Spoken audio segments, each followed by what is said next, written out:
A região Latina. A América Latina é uma porção da América do Sul formada por três nações: Argentina, Paraguai e Uruguai. No vínculo entre esses países há desde o período colonial, pois já participaram de uma mesma administração política. Além desses aspectos, essas três nações possuem outra característica comum: são banhadas pelos rios que formam a bacia hidrográfica do Rio Prata. A independência da região Latina.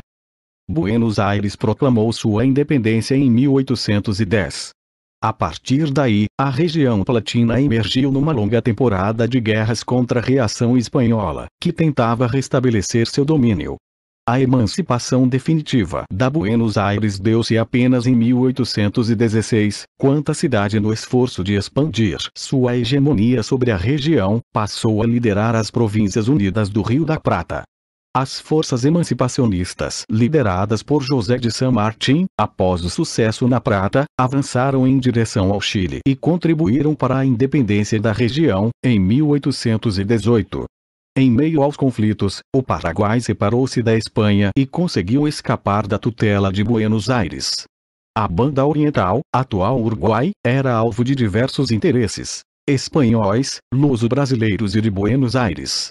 Em 1821, região foi anexada ao Brasil, como província cisplatina. Um dos grupos que lá se enfrentavam era liderado por José Artigas, que defendia a distribuição de terras para indígenas e pobres. Perseguido por tropas brasileiros e espanholas, Artigas foi derrotado e forçado a se exilar no Paraguai. As lutas pela independência da América Espanhola.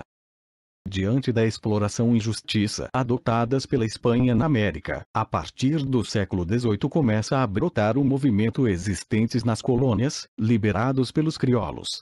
Estes eram filhos de espanhóis nascidos na América.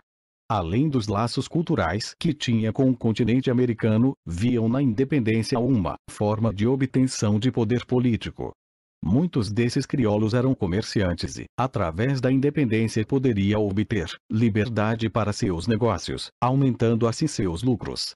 Vale lembrar também que muitos crioulos estudaram na Europa, onde tomaram contato com os ideais de liberdade propagadas pelos iluministas.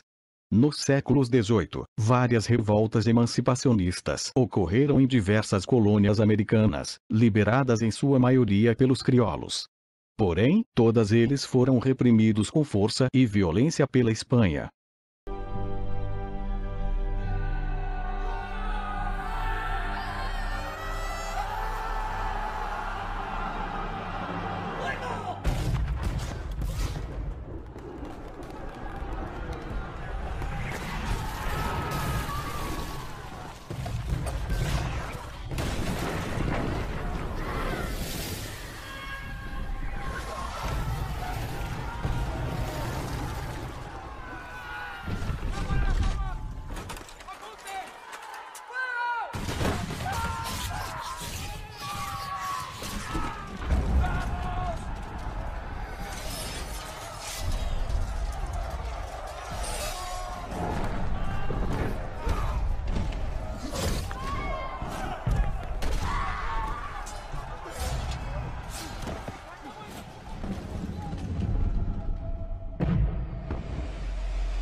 O processo de independência e suas principais características.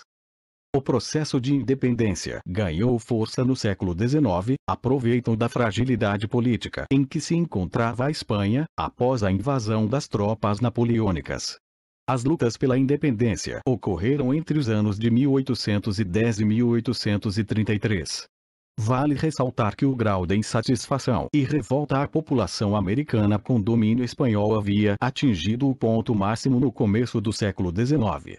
Foi nessa época também que os crioulos conseguiram organizar movimentos emancipacionistas em todos os vice-reinos.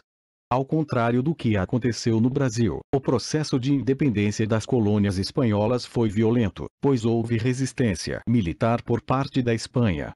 As guerras de independência geraram milhares de mortes de ambos os lados. Os movimentos de independência, embora liderados pelos crioulos, contou com a participação de negros, mestiços, brancos das camadas mais pobres e até mesmo os de indígenas.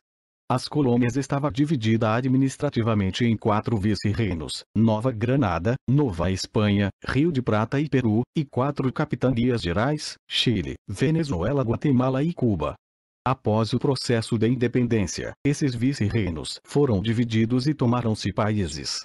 O vice-reino do Rio da Prata, por exemplo, transformou-se, após ser dividido, nos atuais Paraguai, Argentina, Bolívia e Uruguai. Anos da independência de alguns países da América Espanhola. Argentina, 1816, Uruguai, 1815. Bolívia, 1825. Chile, 1818.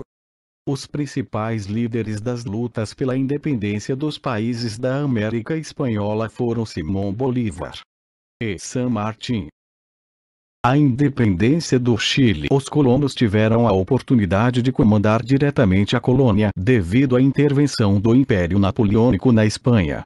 Isso tornou o momento favorável ao início do processo de emancipação chilena, já que a Espanha, preocupada com Napoleão, não tinha como fiscalizar sua colônia.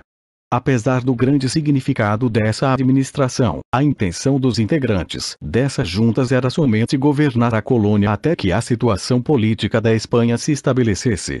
Entretanto, esses poderes transitórios acabaram abrindo caminho para que houvesse uma eleição que determinasse o primeiro Congresso Nacional chileno. Seus primeiros representantes eram conservadores, porém trazia consigo a influência dos ideias iluministas e autonomia conquistada pelos norte-americanos, quando realizaram a independência dos Estados Unidos sobre a Inglaterra. Em pouco tempo, o ideal separatista ganharia foi com a chegada de Bernardo O'Higgins ao governo chileno, que recebeu apoio do general José San Martín, que adquiriu experiência da independência argentina, sobre a mesma metrópole. E no ano de 1818, Bernardo O'Higgins, após vencer a Guerra de Maipú, conquistou de uma vez por toda a independência do Chile. E o próprio O'Higgins governou, de forma ditatorial, até 1823, quando começou o regime republicano, que foi marcado por mandato de curta durações, devido às disputas pelo poder no novo país.